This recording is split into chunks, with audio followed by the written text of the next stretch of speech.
Meus irmãos, a paz do Senhor, amém? Amém. Peço perdão aos irmãos aí pelo atraso. E de Santo André para cá, nós atravessamos vales, literalmente, e montes. Mas graças a Deus que nos dá a vitória e nós chegamos até aqui. Meus irmãos, estamos estudando acerca do verdadeiro pentecostalismo. E hoje nós iremos estudar a lição de número 6, é isso? Lição de número 6, que tem como título Santificação, comprometidos com a ética do Espírito. Então nós começamos a estudar acerca da pessoa do Espírito Santo. Aprendemos acerca da sua divindade, da sua personalidade. Depois caminhamos um pouco pelos dons espirituais, pelo batismo do Espírito Santo. Semana passada falamos um pouco acerca do fruto do Espírito Santo, que é o caráter de Cristo impresso na vida do crente. E hoje vamos falar de um outro aspecto dentro dessa doutrina, que quer dizer ensino, acerca da santificação. Então os irmãos já leram aqui o texto áureo, a verdade prática. Dados móveis estão desativados. Fica quietinho. Os dados móveis estão desativados no smartphone. Não é possível ajudar você com essa questão no momento. Tá bom, obrigado. Então diz: segui a paz com todos e a santificação, sem ao qual ninguém verá o Senhor. Santificação é especialidade do Espírito Santo. Ela é instantânea e ao mesmo tempo progressiva, pois acompanha o crescimento espiritual do crente. Nós já tocamos aqui, resvalamos de uma maneira superficial acerca disso, que no momento da conversão nós experimentamos um processo, algo que nós chamamos de santificação pontual, a ação do sangue de Cristo purificador. Então, no momento que nos convertemos, de fato, reconhecemos a nossa condição de pecadores, da nossa perdição eterna e confiamos somente no Senhor Jesus. Então, passamos pela conversão. Experimentamos, então, nesse exato momento, a redenção, a justificação, a adoção e também a santificação pontual. Nós somos santificados no ato da conversão, mas a conversão também ela é um processo. Então existe o conceito de santificação pontual. No momento que nos convertemos, Deus nos vê como santos, mas também a santificação é um processo que o agente santificador é o Espírito Santo, que ele vai nos santificando, ele vai nos purificando no decorrer da nossa caminhada cristã. Podemos tomar como ilustração o processo de decantação. Quem aqui conhece o processo de decantação? É um processo de purificação. Então vamos imaginar que nós vamos pegar o conteúdo desse recipiente que está de certa forma impuro e vamos transferir para esse outro recipiente. O que acontece? No processo de transição, as partículas se misturam, mas geralmente a impureza que é mais pesada, o que acontece? Ela se deposita no fundo. Aí eu vou com muito cuidado e passo para um outro recipiente. Parte daquela impureza permaneceu nesse recipiente, mas um pouco ainda vai para o outro. Esse é o processo de decantação. Então, usando esse processo como uma ilustração para a santificação, seria mais ou menos isso. Nós estamos sendo santificados dia após dia, através da ação de quem? Do Espírito Santo de Deus, ok? Então vamos lá na introdução do nosso assunto. que diz assim: Deus é absolutamente santo. Sua santidade é infinita e inigualável. Ele é santo em si mesmo, em sua essência e natureza. Sua vontade é que os crentes reflitam esse caráter de santificação no seu modo de vida. Vamos estudar então o que é ser santo e a necessidade de ter uma vida santa. Então o comentarista, ele parte de um pressuposto, de uma declaração, que a santidade de Deus é uma santidade absoluta. A santidade está na essência do próprio Deus. Então, em momento algum, Deus ele pode abrir mão da sua santidade. Mas a Bíblia também parte de um outro pressuposto, que depois da queda nos tornamos pecadores, separados e destituídos da glória de Deus. Mas esse Deus santo, absolutamente santo, ele não entregou às suas criaturas a própria sorte. Ele quer nutrir com elas comunhão. Aí nós encontramos aqui um abismo. Porque de um lado nós temos um Deus santo, absolutamente santo, que não pode contemplar o mal, e do outro lado temos criaturas caídas, inclinadas naturalmente para o mal, que precisam ser reconciliadas com esse Deus. Então Deus ele precisa construir um caminho, porque a salvação pertence a quem? A salvação não pertence a nós, a salvação pertence a Deus. O caminho da salvação, quem estabeleceu para nós? Deus estabeleceu este caminho na pessoa bendita do seu Filho amado. Pela obra redentora de Cristo, tivemos a oportunidade de nos voltarmos para Deus. Mas na semana passada nós aprendemos que mesmo redimidos, perdoados, salvos, ainda a natureza adâmica, pecaminosa, ela permanece em nós. Mas por meio da cruz de Cristo nós fomos reconciliados com Deus. Só pode ser reconciliado quem está brigado. Então, por meio da cruz de Cristo nós fomos reconciliados e nos aproximamos de Deus, mas nós ainda somos pecadores perdoados. Então, como pecadores perdoados podem nutrir comunhão com um Deus que é completamente santo em absoluto? Deus pode rebaixar a sua santidade? Não. Ele quer a comunhão, ele quer estar no meio do seu povo, mas ele não pode ser menos santo para se relacionar conosco.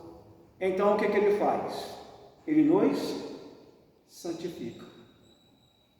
Ao invés dele se rebaixar nesse aspecto, na sua santidade, ele nos eleva num processo de santificação, para que nós possamos nutrir comunhão com ele. Um dos motivos do Espírito Santo habitar em nós é nos santificar. O que é santificação? Santificação é separação. Então nós estávamos aqui, num charco de lodo horrível, vivendo o segundo curso deste mundo, escravos de Satanás, escravos do pecado em trevas. Mas Deus, pelo seu muito amor, ele entregou o seu Filho por nós. E a Bíblia diz que nós fomos transportados, transplantados dos reinos das trevas para o reino do Filho, do seu Filho amado. A linguagem que Paulo ele usa, ele vai dizer que é uma linguagem da botânica, É como se você transferisse uma planta com todas as suas raízes de um lugar para o outro. E hoje nós estamos vivendo no reino do Filho amado em novidade de vida. Mas todo o processo de transplante é traumático. É complicado. Nós fomos transportados, mas na nossa raiz, vocês já perceberam isso? Que quando você arranca uma planta com a sua raiz, ali vem torrões de terra, ali vem nutrientes, algumas coisas que vêm presas. Ela não vem com a sua raiz limpinha. Então, quando nós viemos para Cristo, quem aqui veio limpinho e perfeito? Ninguém. Nós ainda que tenhamos passado pelo processo do novo nascimento, trazemos muitas coisas ainda da velha vida.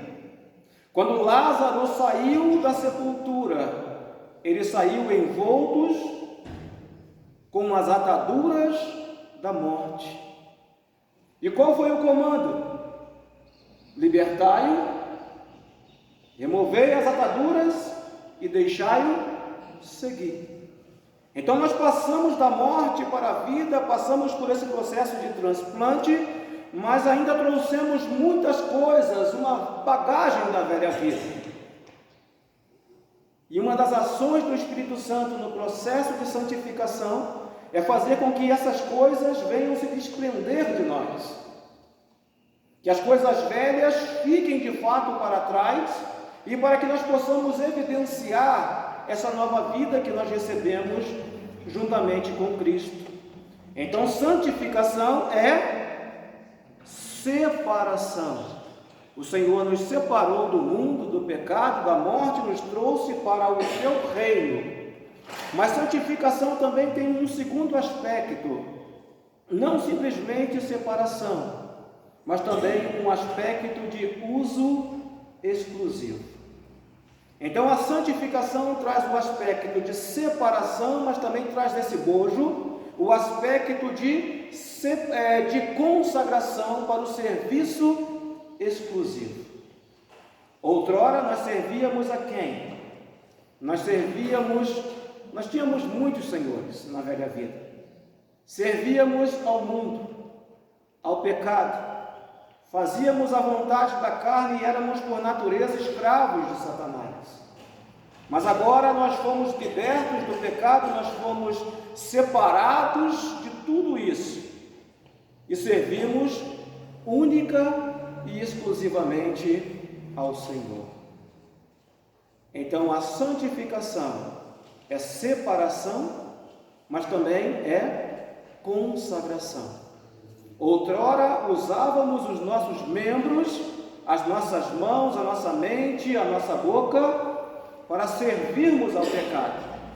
Mas hoje, em novidade de vida, devemos usar os nossos corpos, os nossos membros para a glória daquele que nos chamou das trevas para a sua maravilhosa luz. Isso é santificação. Então vamos lá. A santidade de Deus se originou nele mesmo.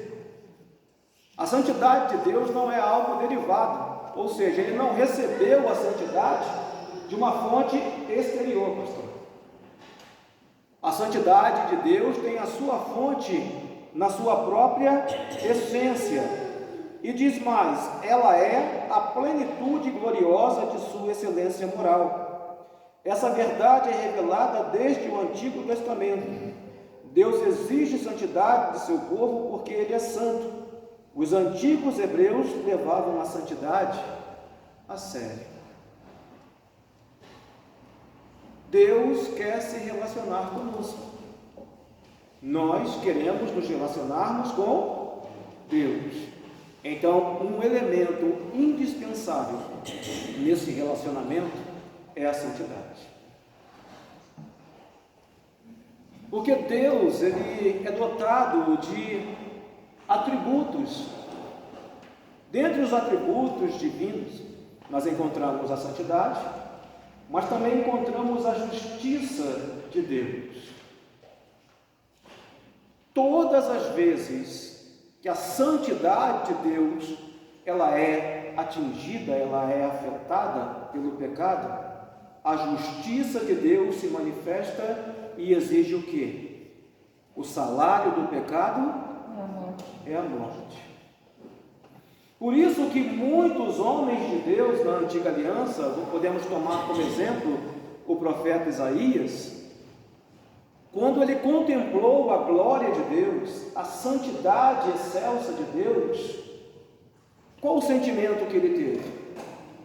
Eu vou morrer, porque eu sou um homem de lábios impuros, e para complicar a minha situação, eu habito no meio de um povo de lábios impuros, e os meus olhos viram o Senhor. Então essa é a realidade do homem e da mulher quando impactado por essa santidade. A sensação que se tem é que nós vamos morrer devido à nossa pecaminosidade. Outra narrativa, na pesca maravilhosa, quando eles puxaram o barco e perceberam o milagre naquela pesca, qual foi a atitude de Pedro em relação ao Senhor Jesus? Aparta-te de mim, porque sou um homem pecador. Então a justiça de Deus, ela exige o quê? A morte do pecador. Então Deus, o profeta Isaías 59, diz: os ouvidos de Deus não estão tapados, surdos, agravados, para que não possam ouvir. As mãos de Deus não estão atrofiadas, para que não possa operar. Aí vem a adversativa, mas ele vai contrapor o que ele acabou de dizer. Ele diz: Deus está pronto para ouvir, Deus está pronto para operar, porém, mas, entretanto, os vossos pecados fazem o quê? Separação entre vós e o vosso Deus. Então Deus está pronto para ouvir as nossas súplicas e orações. Deus está pronto para agir em nosso benefício, mas a ausência da santidade impede esse operar de Deus. Então, se eu quero estar na presença dele, se eu quero que as minhas súplicas e as minhas orações sejam ouvidas, e se eu quero ver a mão de Deus operando em meu favor, eu preciso entender que sem santificação isso se torna impossível. Estou me fazendo compreender, meus irmãos? Amém? Amém? Então vamos lá. Ponto de número 1. A santificação. A ideia predominante de santificação ou santidade no Antigo Testamento é de separação tanto de pessoas como de lugares e coisas para o serviço sagrado. Separar daquilo que é comum ou imundo, para fazer diferença entre o santo e o profano e entre o imundo e o limpo. O profano é alguém que se mostra indiferente no que diz respeito ao sagrado. Então, se existe uma coisa, irmãos, que Deus faz questão, é de exclusividade. Deus, Ele nos deu muitas coisas, mas existe uma coisa que Deus exige: exclusividade. Exclusividade na adoração, exclusividade em nosso coração. Ele não compartilha a sua glória, a sua honra com ninguém. Isso é exclusivo. Por isso que Elias, no Monte Carmelo, ele questiona a nação. dizendo: até quando cocheareis? O que é cochear? Cochear é estar dividido entre dois pensamentos. Elias está dizendo: se vocês querem servir a Baal, vocês têm liberdade, vocês sirvam exclusivamente a Baal.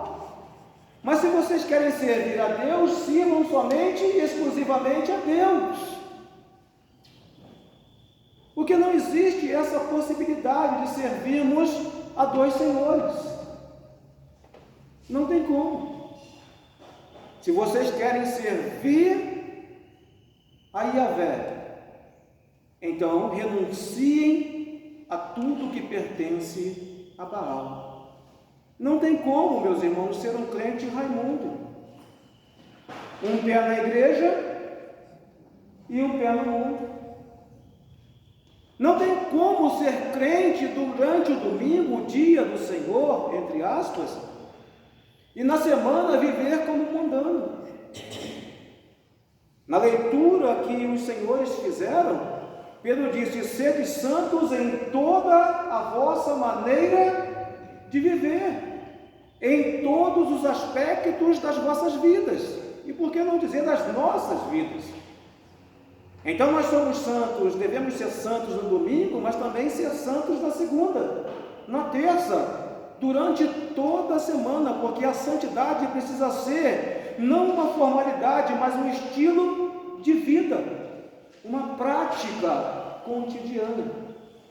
Eu preciso entender que aquele que me chamou das trevas para a luz é santo, e é que eu estou na presença dele, e para isso preciso de santidade constante na minha vida, santidade nas minhas práticas, santidade nos meus relacionamentos, santidade na forma de me dirigir à minha esposa, na forma de tratar com os meus filhos, nos meus negócios, na forma que eu realizo o meu trabalho.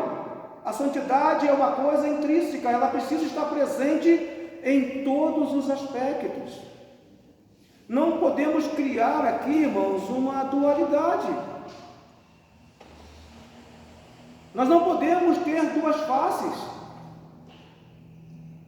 Uma face de crente e uma outra face que eu interajo com o mundo. Outrora, a linha divisória entre o santo e o profano, ela era muito perceptível, mas com o relaxamento na sociedade, o que acontece? Essa faixa vai se tornando cada vez mais imperceptível, e temos muita dificuldade para discernir essas coisas. Eu não estou falando aqui de tamanho de cabelo, de tamanho de vestido, eu estou falando de prática cristã, de integridade, de ética, de moral. É disso que nós estamos falando aqui. Então, outrora, as pessoas gostavam, pastor, de se relacionar com os crentes nas suas relações comerciais. O crente tinha credibilidade, irmão Wander. Ele chegava na vendinha, tendo ou não tendo dinheiro, ele comprava da mesma maneira, porque o comerciante sabia, ele é crente, e por ser crente, ele é honesto. Mas com a multiplicação do falso evangelho, o falso evangelho gera o quê? Falso crente. Ele tem aparência de crente, ele anda como crente, ele se veste como crente, carrega a Bíblia igual crente, mas o seu interior não foi transformado. E ele sai por aí, vivendo como mundano, e carrega o santo nome de quem? De Jesus. Emporcalha todas as coisas, e quem fica com a fama má? É a igreja.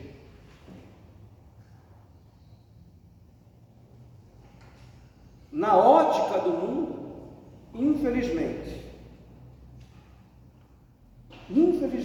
há uma generalização que diz, me perdoe, pastor, todo pastor é ladrão. Tudo. Engana os crentes, mete a mão no caixa da igreja e fica rico. Isso é uma verdade? Não. Mas por que a sociedade brasileira pensa assim? Por causa de meia dúzia. Meia dúzia. Apóstolos, bispos, semideuses que estão na mídia, emporcalhando o santo ministério que o Senhor confiou aos santos. O irmão Ezequias, que eu tenho um vizinho lá agora, ele aposentou, ele trabalhava nas lojas Marabras, lá para São Paulo, ali perto do Heliópolis, né? Ele falou que a ordem do gerente dele, se fosse evangélico, não era para abrir crediário. Ele falou, e principalmente se for pastor. Então a gente entende por quê, né? Porque muitos... Então nós pegamos aquele jargão, aquele provérbio, aquele ditado que diz o quê? Que uma laranja podre, o que ela faz? Apodrece a verde. Ela contamina todo o saco de laranja. E como é que nós vamos conseguir resgatar essa credibilidade? Como é que nós vamos decantar esse processo? Pregando a verdade e principalmente vivendo a verdade. Porque se você fizer a diferença na sociedade, esse conceito tende a mudar. Porque se você for um cristão verdadeiro, que está na presença de Deus e pratica a santidade, quando as pessoas que vivem com você, que interagem com você, ouvirem uma coisa como essa, que todo pastor é ladrão, que todo crente é sem vergonha, essa pessoa vai dizer, não, eu conheço pelo menos um que é diferente. Então, se nós praticarmos isso e vivermos como verdadeiros cristãos, como ensina Pedro, praticando a santidade em todos os aspectos da vida, a gente consegue mudar esse quadro. A igreja primitiva, a Bíblia diz que a igreja crescia e se multiplicava e caía na graça de todo mundo. As pessoas não queriam conviver com a igreja, mas a igreja era uma entidade respeitada na sociedade. Então essa mistura, esse falso evangelho, que diz que o Senhor ele é um Papai Noel cósmico, que o Senhor ele está presente no culto só para satisfazer os caprichos do meu coração, que a minha vida pode estar torta e podre, mas o Senhor é comigo. Esse tipo de pregação, esse tipo de proposta tem gerado uma multidão de falsos crentes, e são esses que estão infelizmente em Santo André, mas também estão nessa congregação, que emporcalham o santo nome de Jesus, que fazem com que as pessoas tenham, talvez até mesmo nojo, asco, de estar no nosso meio, porque eles acreditam que todos na igreja são porcos lavados, mas aqui não, aqui tem ovelhas, que foram lavadas e remidas pelo sangue de Jesus, que praticam a santidade e querem ter comunhão com Deus. Então o Evangelho, meus irmãos, ele produz dois efeitos, o Evangelho verdadeiro. O Evangelho verdadeiro é o chamado do bom pastor, chamando as suas ovelhas à conversão, ao arrependimento e à vida com Deus. Mas ao mesmo tempo o Evangelho repele os falsos crentes e os lobos. Ele tem essa característica. Sabe por quê? Porque as minhas ovelhas, disse o bom pastor, ouvem a minha voz. Elas ouvem e atendem. Mas os falsos crentes, eles são insubordinados, eles são insubmissos, eles não aceitam a repreensão, forma alguma. O pastor encosta a vara no lombo da ovelha, ela não dá um pio. Ela baixa a cabeça e ela aceita a disciplina. Ela entende que Deus disciplina e corrige a tantos quanto tem filhos e aceitam a disciplina. Mas o lobo, você mostra a vara para ele, o que ele faz? Ele arreganha os dentes. Então, qual é a minha proposta? Vamos pregar o Evangelho. Vamos mostrar para o homem a sua real condição. Ele está morto, sem esperança, sem Deus no mundo. E a única esperança que ele tem é se agarrar à cruz de Cristo. Porque sem a cruz de Cristo, inevitavelmente, ele estará perdido por toda a eternidade. Meus irmãos, os incrédulos precisam adentrar por aquelas portas e sair daqui depois do culto de domingo à noite com uma pulga atrás da orelha, preocupados, pensando: eu preciso mudar, eu preciso melhorar, eu preciso mudar a minha vida. Agora, se os incrédulos estão saindo daqui, satisfeitos com a sua vida torpe, apegados com o seu pecado, eu temo, falo com toda a sinceridade no meu coração, eu temo que nós estejamos perdendo tempo.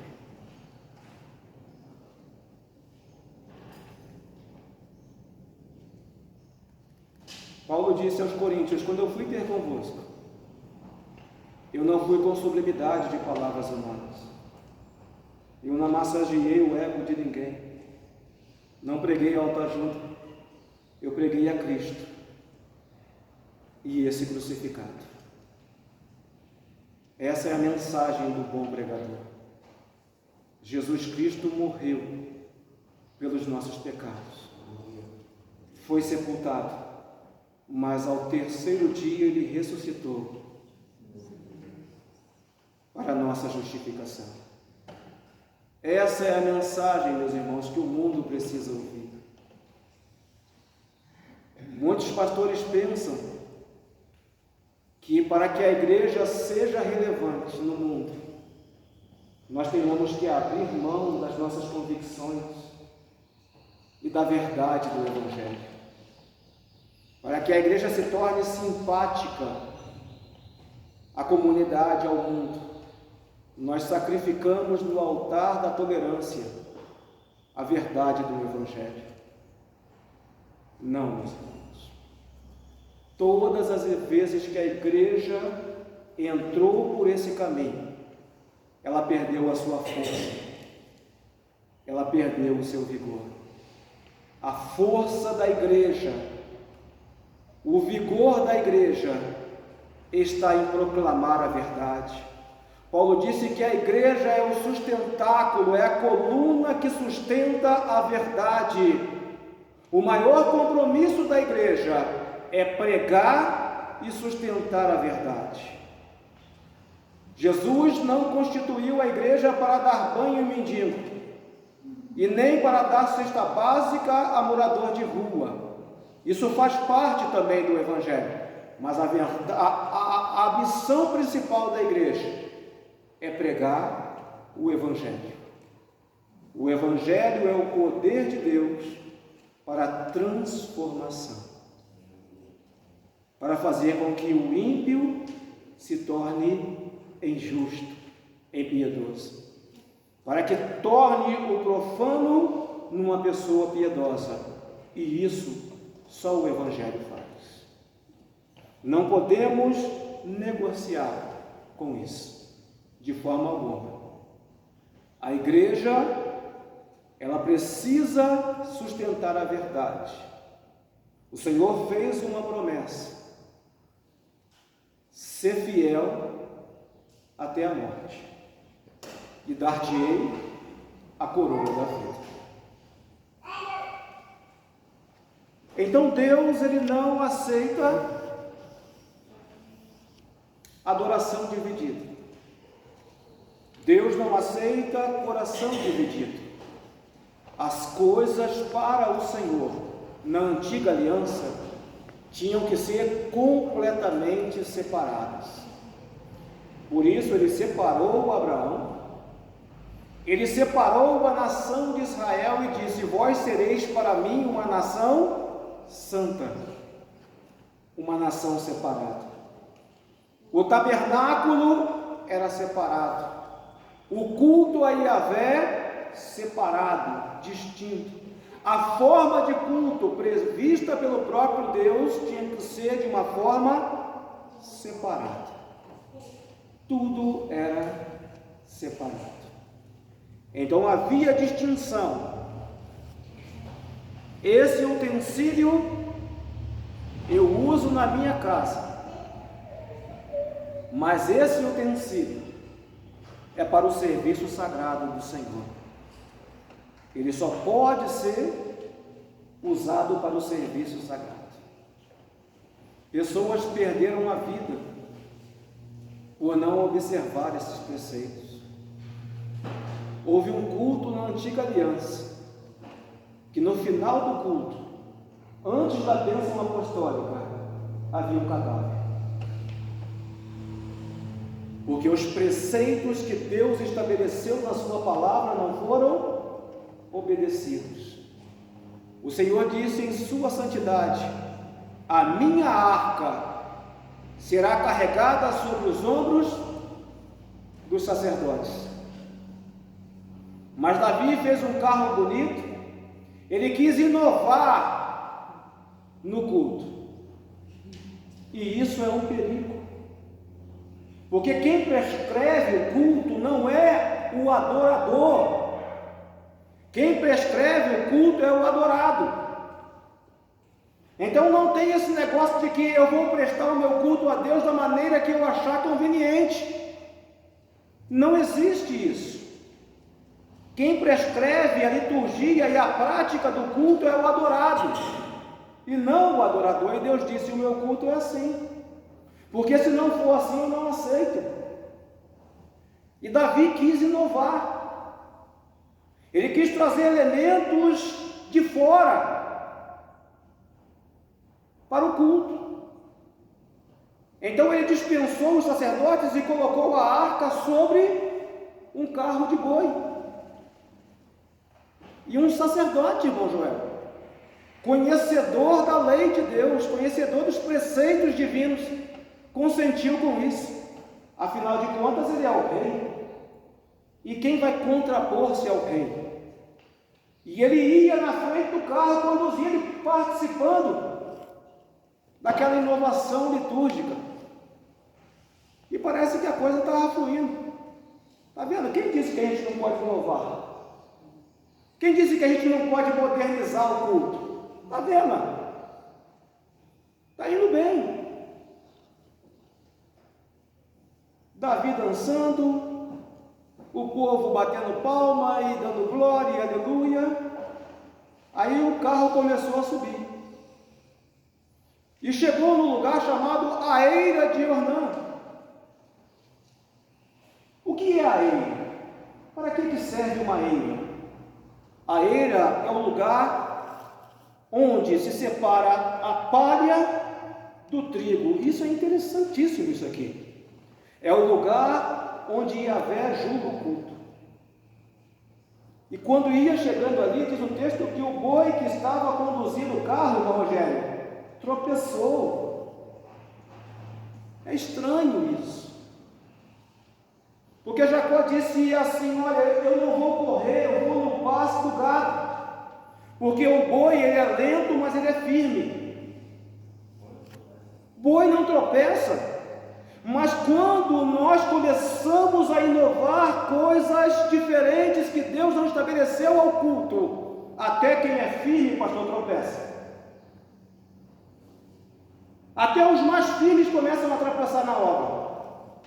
E o boi tropeçou. E o carro alguém cheio de boa intenção. Porque diz o dito popular que de boa intenção o inferno está cheio. Ele disse: a glória de Deus vai cair e eu preciso sustentar a glória. Irmãos, o que sustenta a glória de Deus nessa casa é a obediência à santa palavra dele. Não são braços, não são recursos humanos que vão sustentar a presença de Deus no nosso meio, mas é a obediência irrestrita àquilo que ele determinou na sua palavra. Bendito seja o nome do Senhor. Mas o Zá disse: eu vou tentar segurar esse negócio. E quando ele tocou na arca, a Bíblia diz que Deus abriu uma brecha nele, abriu uma rotura e ele caiu morto, fulminado. E acabou o culto. Acabou o culto, pastor. Um defunto para ser enterrado. Não sabemos o que vamos fazer com esse carro de boi, não sabemos o que vai fazer com a arca. Ou seja, um culto como esse só produz confusão.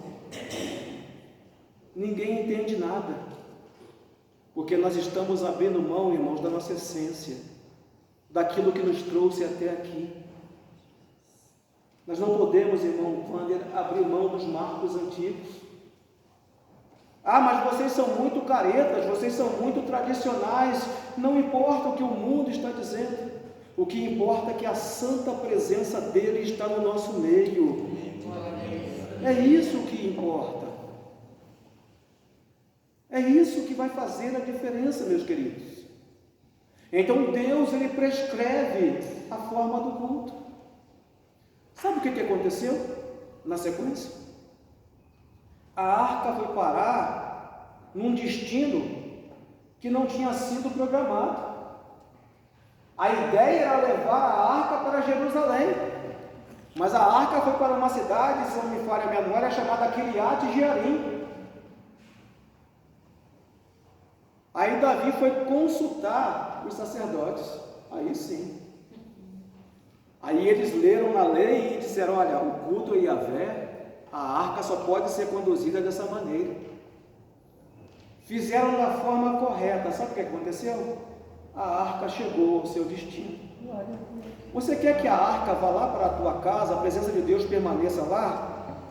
Observe aquilo que Deus determinou na palavra. Não tente construir ou produzir o seu próprio meio de atrair a presença de Deus.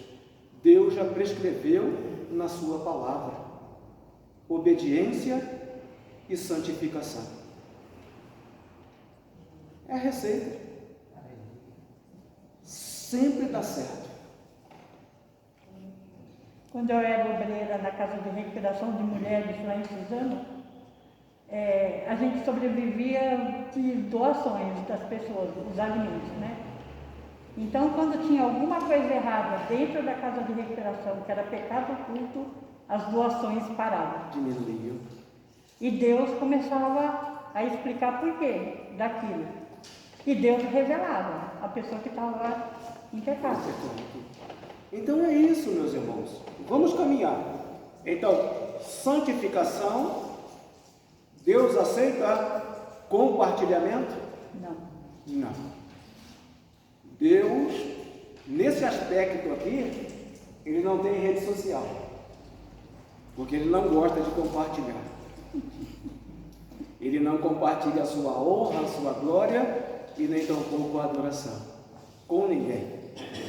Depois vem a consagração.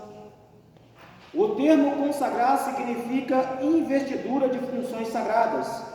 Em outra palavra, ou em outras palavras, é dedicar-se ao serviço de Deus. E isso pode ser pessoas, coisas ou possessões. Então, na antiga aliança, o Senhor separava e consagrava pessoas e utensílios para o seu serviço exclusivo. Nós podemos tomar aqui como exemplo, porque eu quero, meus irmãos, que vocês entendam a questão teórica, mas que também isso se torne muito claro para a nossa vida prática. Porque não adianta vocês vir aqui no domingo pela manhã, se assentarem nesses bancos e eu encher as vossas mentes de conhecimento e não apontar um caminho para que esse conhecimento se torne em prática para a sua vida. Então você aprende de uma maneira teórica, mas você pega esse conhecimento teórico e transforma em prática na sua vida. Isso é importante. Então veja, Deus separava pessoas. E Deus, Otávio, queria libertar o seu povo, ou pelo menos começar a libertar o seu povo do domínio dos filisteus. E Deus chamou o moço desde o ventre da sua mãe e disse para sua mãe: esse menino será nazireu, do verbo nazir, separado, consagrado a Deus. Ele não bebe bebida forte, ele não come ou bebe nada que provém da uva, ele não toca em coisas mortas, em cadáveres, e nem tampouco ele corta o seu cabelo. Privilégio, hein? Privilégio. Desde o ventre, Wellington, separado por Deus para uma obra específica. Aí nasce o menino. Como é que ele se chama? Como é que é o nome dele? Sansão. Deus dava àquele menino uma força extraordinária. Sansão não era um Arnold Schwarzenegger no seu aspecto físico. Ele era um homem comum, irmão. Se Sansão estivesse sentado aqui nesses bancos nessa manhã e eu dissesse assim: aponte para mim quem é Sansão, você não saberia dizer. Ele não era um homem musculoso. E era isso que confundia os filisteus, dizendo: da onde vem essa força? A força vem de Deus. O Espírito vinha sobre ele e dava uma força extraordinária. Mas essa força e esse poder estava associada à santificação, à consagração. E se você observar a narrativa, Juízes 13 e a seguir, você vai perceber que Sansão ele foi rompendo todos esses vínculos. Todos esses vínculos. Ele toca em cadáveres, ele bebe bebida forte, ele se associa com as pessoas não judias e por fim ele permite que as suas tranças sejam cortadas. Ele foi rompendo um por um. E quando o último elo ele foi rompido, o que aconteceu? A Bíblia diz que quando ele mais precisou, o Senhor já não estava mais com ele. Sansão é o típico crente que ele pensa assim: eu ando todo torto, mas quando eu prego, Deus opera. A minha vida só a misericórdia, mas quando eu canto, a presença de Deus vem sobre a igreja. Ele sabe que ele está feio na foto, mas ele continua. Ele vai dobrando a aposta, cada dia mais. Mas tudo nessa vida tem um limite. No momento mais trágico da sua vida, mais perigoso da sua vida, Sansão está dentro de uma arapuca e ele está prestes a tocar no dispositivo que vai desarmar a arapuca. Ele está deitado no berço esplêndido do pecado e o pecado está fazendo carinho na sua cabeça. E Dalila dizia assim: Sansão, qual é o segredo da tua força? Ele disse: eu não conto isso nem para o meu pai, nem para minha mãe, eu vou contar para você. Só que o mal, meus irmãos, é perseverante. Não pense que você venceu uma batalha contra o mal, a coisa está resolvida. O mal é perseverante, água mole em pedra dura, tanto bate até que fura. A Bíblia diz que aquela mulher foi importunando o homem de Deus, importunando, que chegou o momento que ele estava tão angustiado que ele desejou a morte para fugir daquela situação. E ele abre o seu coração e conta o seu segredo. Brincando com o pecado, ele diz assim: olha, se me amarrarem com cordas novas, acabou a minha força. Aí amarraram Sansão, ela disse: Sansão, o perigo está chegando. Aí ele se levantou e arrebentou aquelas cordas como se fosse estopa queimada, brincando. Mas quando ele revelou o seu segredo, e a mulher gritou: Sansão, fique esperto que o pecado se aproxima, o perigo está chegando. Ele disse: deixa comigo, o Senhor nunca falhou comigo e hoje não vai ser diferente, pode vir. Mas quando ele buscou a força, o vigor, já não tinha mais. Aí sabe o que os inimigos fizeram com ele? 3 ações os inimigos fizeram. E é justamente isso que o pecado faz com o crente que brinca com o seu chamado, que não anda por um caminho de santificação. Primeiro, prenderam Sansão. Segundo, cegaram Sansão. Terceiro,